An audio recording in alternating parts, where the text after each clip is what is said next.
I'm Jim Dunham. I'm here with Sidney Padow, the president and owner of Padow's Ham and Deli. And we're going to spend our time talking about his business, how he got into it, how it's been for him, and where it's going. And we'll kind of go into that. We've got 15 questions to go over. So I'd like to start off, Sidney. First, ask you if it's okay if we publish this on YouTube for public viewing. That'd be fine. Okay, thank you. Well, first question is, how did you get started in the deli business, and what inspired you to get into that shop? Well, my father started in the grocery business in 1936, and we evolved into the deli in 1988. We dropped the grocery store and specialized in hams and deli and all that kind of good stuff. And it's been a pretty good deal. I was still operating after 1936, so that's pretty good. And I noticed that you're in the business with your brother. Is he in the business yeah, with you? Yes. I'm semi-retired. He runs the whole show now, and I only work a couple days a week. Okay. Mostly as just a goodwill person. But the deli business has been really good with the ham specialty country hams. Is been a real good part of our business. Well, what does a typical day look like for you there? Typical day, employees get there in the morning around 9-10 o'clock, and they'll set everything up, all the different products that need prepping, and then they'll go to hopefully have a good lunch time customer count, and I'm not doing very good on that. No, you're doing fine. Well, then, if you on a typical day, how many employees are there? How many employees do you have? We've got we'll have a manager, assistant manager, a deli manager, and 2 or 3 employees, depending on the volume. And how have you found it staffing and managing the day with your employees? well, the minimum wage was at $7.25, and now it's gone to $12. So Wow. it's basically almost doubled. So you have to really be real careful with the employees on their hours, because it can get pretty critical in a hurry. So we basically have cut back at least one employee, one deli sandwich maker, whatever you want to call them, deli slicer, and cut back on the assistant manager. He fills in for the deli people that we had to cut. And a lot of those are impacted because they've moved that minimum wage up Yeah, so severely. absolutely, yeah. Is there another minimum wage being proposed in Virginia? I think they're trying to get it to $15. And that would really be an impact to the business, wouldn't it? Yes. That would be double. Yeah, and even in some areas, it's going to be more than that. Not here, thank God. Yeah, yeah. Well, how many, what do you find in your repertoire of business? What do you find your best-selling items? And Okay. have you seen the customers change over time? Oh yeah, we're in our 3rd generation already, believe it or not. The customers pass on, and the next one moves up. In the deli side, the the country ham, sliced country ham. We used to sell whole hams. Now we don't sell as many whole hams as we do as portion hams, sliced ham, specializing in our Padow's country ham.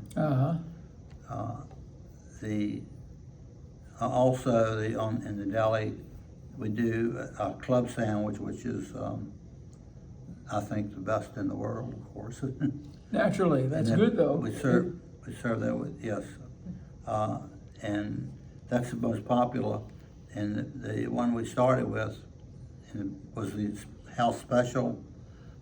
We serve with our Padow's Country Ham. And people like that quite a bit. Okay.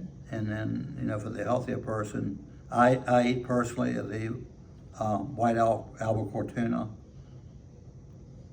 sandwich. I love that. And it's a little healthier, I think.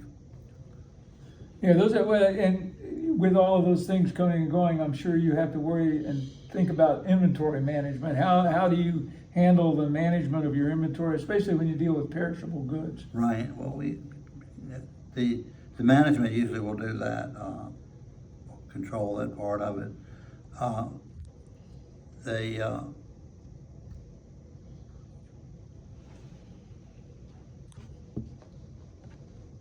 They're looking at when you manage inventory and the perishable goods, you have to have any certain amount of hours, or is there some sort of state law that says you can't have stuff fresh for so long? Or? Well, there's a Serve Safe program that we're are governed by.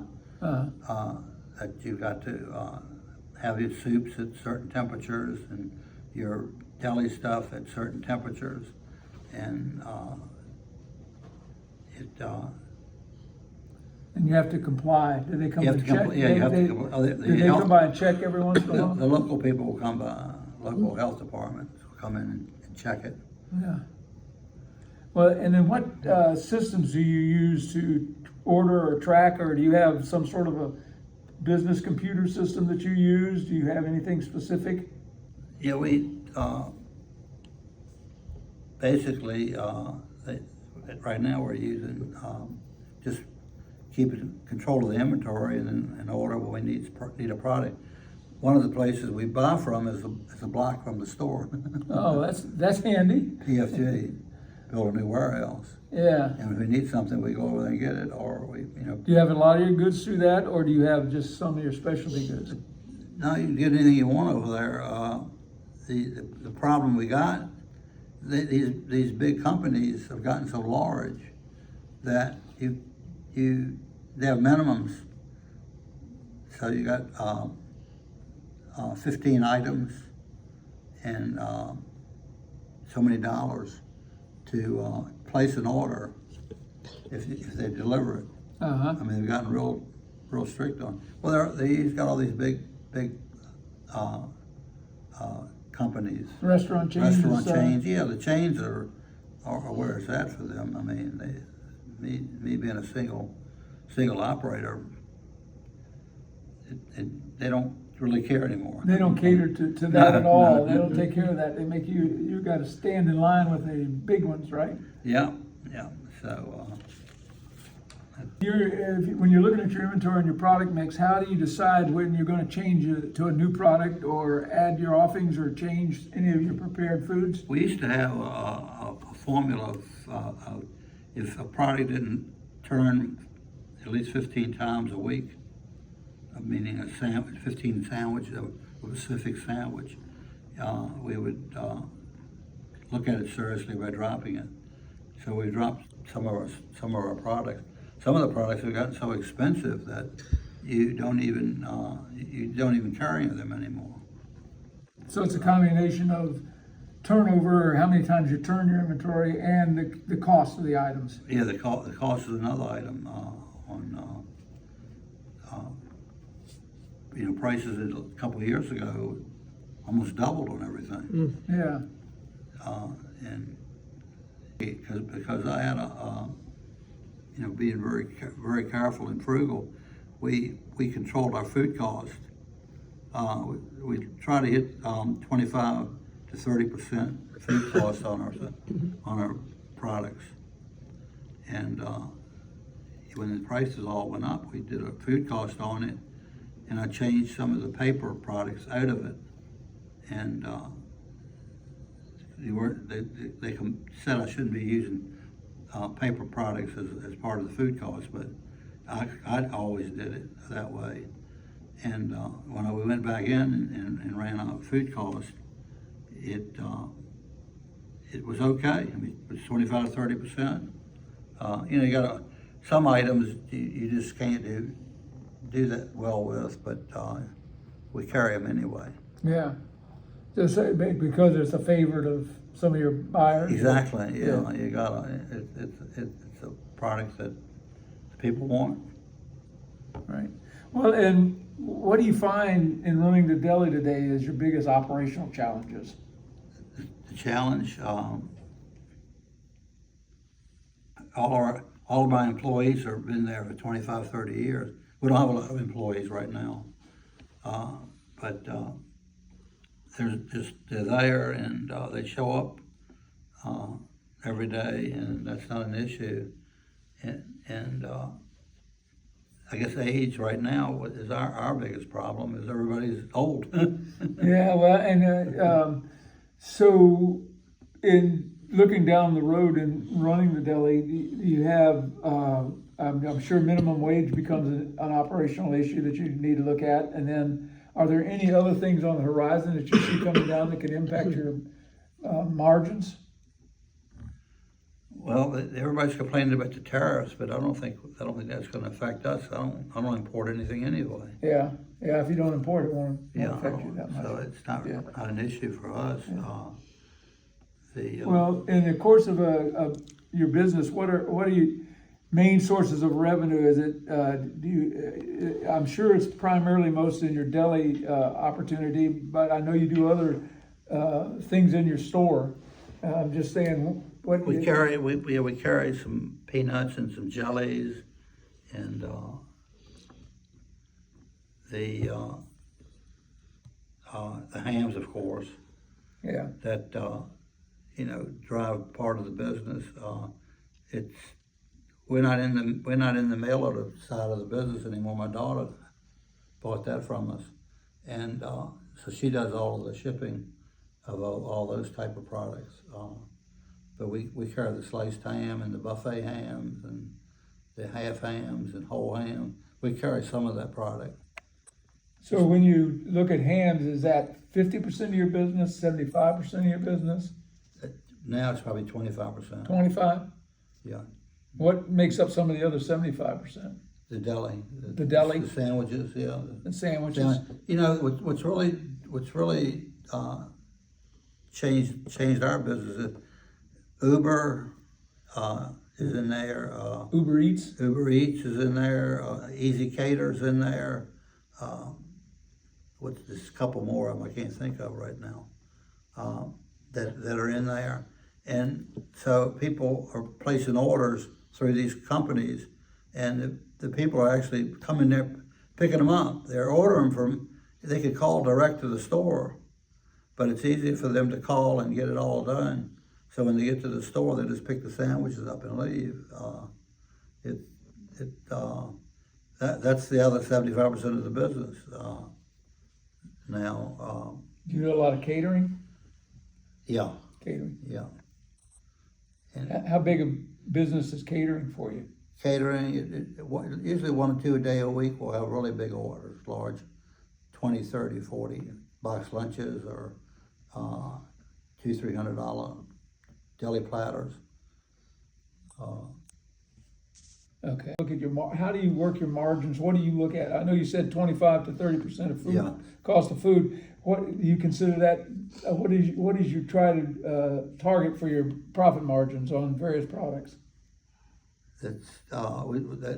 We don't do as well on the jellies and the peanuts. We more or less 50% on those. I call that keystoning in the trade. What is it called? Keystoning. Keystoning. What does that mean? 50%. Oh, 50. Yeah, you keystone the product. Now, when you say keystoning at 50%, what does that mean? If I get $1, if I'm paying you $1 for a product, what does keystoning mean on that? It means that I've got a 50 item that cost me 50 cents, and I'm selling it to you for $1. Gotcha. Okay, understand now. Yeah. And do you find that so it has keystoning is at 50%? That's on your deli and your peanuts. What do you look for when you sell your hams and stuff? That's hams. It's probably 40%. 40%. Because it's so expensive. Yeah. I mean, ham prices have 4 times. And the issue with that part of my business is there's not but 2 or 3 people that are selling country hams anymore. Cooked country hams especially, there's only 2 or 3 people. And so your demand is still there for the people that like that product, but the people that produce it are not there anymore. Oh, okay. So your production people who sell those to you they've reduced a lot of those. Yeah, they're marked up. You know, they'll say, "Well, I don't want to do but so many hams," and so they'll raise the price. Yeah. I can't go anywhere else. So that's an issue that, and I'm thinking, the guy that I buy my hams from is, when I started buying from him about 5 years ago, he was 59 years old and really not happy with the owners that own the company. And so now he's 64 or 65, and you really wonder whether he's going to be around. Yeah. If he can retire, he didn't have to put up with a whole lot of stuff. These are country folks, Yeah. Now this person is kind of what would he be, a wholesaler or is he selling direct? Manufacturer, yeah. Manufacturer. He buys the raw material and cooks it or slices it or does anything I want. Yeah. And one year we sold so much of it, he ran out for 2 of his other customers, and the next year he wouldn't give me the product. Oh, wow. Well, now, so when you have something like that, how, looking downstream, let's say 5 years from now, he decides to retire, are there other places out there in the market to find that kind of support, or are they getting few and far between? I think it's going to be really hard. Really hard, yeah. It's going to be really hard to find somebody. Smithfield doesn't even make Smithfield hams anymore. If that's a Chinese-owned company. Chinese-owned Smithfield. Smithfield. Oh, wow. And the company that was making my hams was going to make the Smithfield ham for them. And that didn't work out. There's some issues there that I won't get into. Yeah. The deal, the Smithfield country, the Chinese said, these are the POUs, that's the item number, and this is the item, and this is the volume over here. And it said anything under 50,000 pounds, they were cutting out. They didn't care what it was. And I guess Smithfield was one of the products, and they cut it out. Holy cow, wow. So in looking at your business, what would you consider your biggest operational cost? Is it personnel, or is it the product? The labor. Labor? Labor is the main issue, yeah. So when those mandatory minimum wages go up, it really does impact your... Really hit again, yeah. And I mean, what the manager tell me the other day? He had a closet full of money. I said, I wish I had a closet full of money. Yeah. You have to do is, as that goes up, you then have to make adjustments like you were speaking, where you cut back on hours or cut back on numbers. Lois said I cut back on quality too, but they seem to like everything. For those of you interested, Lois is his wife. She's been in the business with him as long as we can know him too. Okay, so let's talk about how much of the money, let's say at the end of the day, you have X amount of dollars that's considered a profit. Do you have a certain amount that you reinvest in the business, or do you, is that usually the money that you have left over at the end of the year? Yeah, it all stays in the company until the end of the year, and then if there's anything out there, we'll take it. Okay. Does that make sense? That makes sense. How do you go about setting your pricing strategy? In other words, you make a sandwich, or you're selling the ham or the peanuts or everything, and I'm sure you have some sort of competition, maybe not as much, but how do you price it to make sure that you stay reasonable? Or do you? The the country hams are so specialized now. There's no no price control over it. I mean, you can sell it for whatever you want, basically, because if you want them to keep buying it, eventually they'll cut it out. We don't sell a whole lot of whole hams anymore. The whole hams used to be in the $39 to $49 range, and now they're in the $129, $139 range. And so you got people that grew up on country ham. The young people don't know anything about country ham because the parents are not buying it because it's so expensive. So you're losing that group of people That were the buyers. yeah. Yeah. The buyers are gone, so you're having a hard time, keeping up with that. Right now, like on your sandwich business and your peanut business, do you look at competitors for pricing, or do you just based on what it costs you and how you add your pricing to it? No, the country ham we used to sell it for $6-7 a pound. Now it's $22 a pound. Mm-hmm. And I was in a competitor's store, and they had sliced country. They call it a fancy country ham. It was $100 a pound. Ooh. Yeah, that's a big difference. So you're very competitive in the marketplace. So it's not a matter of price as much as quality with that particular product. And peanuts are very competitive, and the people that we buy the peanuts from, they're in retail business too. Their business is retail, and we're sort of a sideline to it. Right. Well, when you take a look at over the years that you've been in business, there are points at which you've to keep business afloat, you've had to take loans or financial support, investors. What have you done over the years along that line in your business? Just a high level. Just go in there and try to get whatever we can to operate on. In the past it was get to Christmas and have a big Christmas and pay off everybody, and whatever's left is yours. And that's a hard way to do business now. Do you find it today you don't have? Do you have the same? You don't have the same volume of Christmas, or do you still have a big Christmas? Well, with my daughter taking over the mail order, I mean that was a huge part of our business. It got too much for us, and she's done a wonderful job with it, and so it seems sort of easy now. There's nothing there. Yeah. So Christmas doesn't provide you with a volume like it used to because of the lack of the mail or the movement of the mail order. Yeah, the mail order was a key for November and December. Yeah. We did probably 60-70% of our business now. That's how big the Christmas volume was. So it was 60 to 70% in Xmas then, but today is it kind of a level business? In other words, you don't have those big spikes? Other than maybe some occasionally, well, you have big spikes when you get catering orders and stuff like that in your daily business. Yeah, the catering is really good. Had a competitor that the country ham company I was buying from went out of business, and the other lady was buying ham from him too.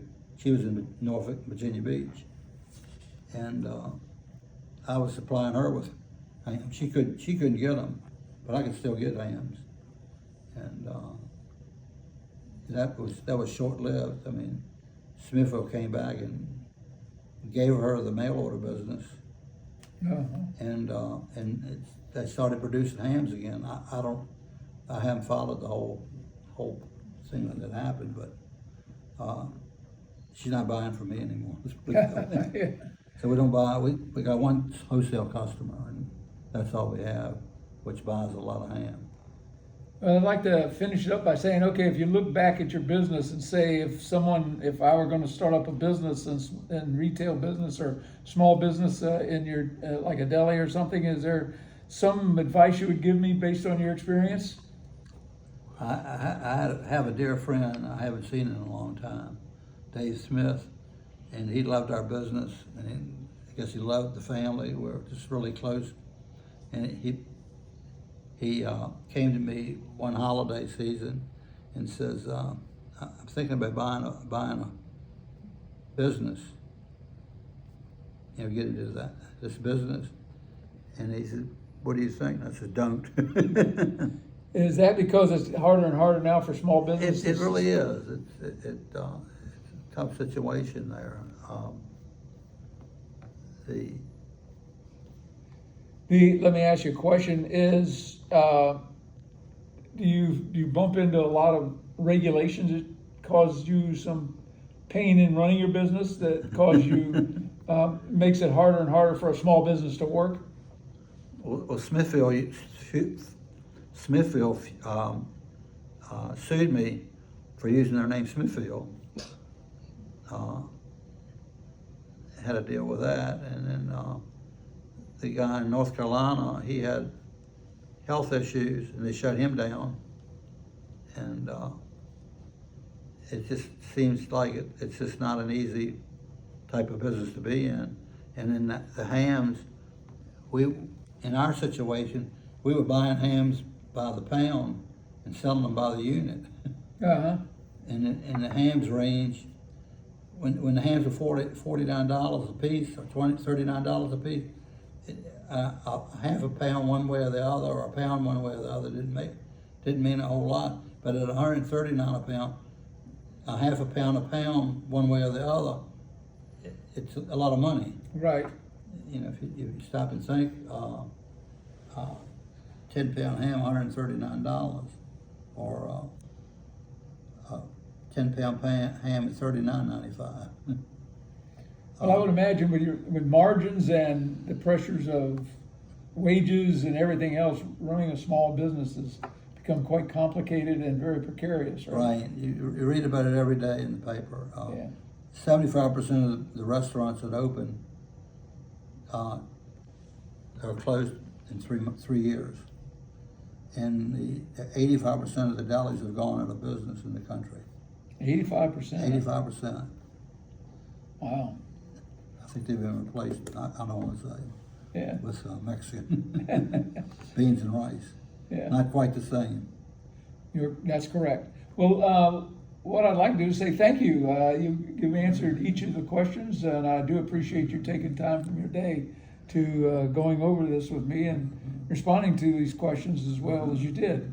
I appreciate the coming by and giving me a chance to help you out some. So that was terrific. Thank you, Sidney. Thank you very much. Yes, sir.